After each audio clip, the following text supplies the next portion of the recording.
Senti Andrea, un'altra domanda che mi sta a cuore è questa. Come sta la lingua italiana? Di male in peggio. Di male in peggio. Sì. Perché oggi regnano dei fantasmi per cui si crede di poter cambiare tutto il quadro, addirittura nazionale.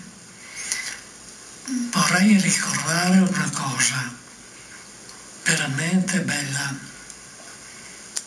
Qui, questa sera, per un fatto veramente ricco di umanità e di dignità, ci sono dei veneti che hanno conservato il linguaggio veneto a Chipilo, nel Messico.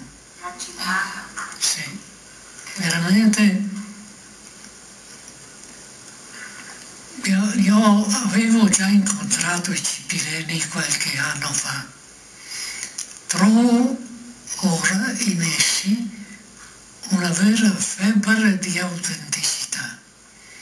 Sono quasi nobili fantasmi che sono più reali di noi. Cipilo è veramente il fatto più saliente che noi possiamo notare ora in questo momento.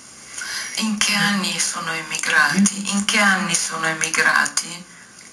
Sono emigrati 90 anni fa, mi pare, e hanno conservato nel luogo dove sono arrivati tutta una serie di vocaboli e di espressioni che ha dato una vera celebrità a Scipio.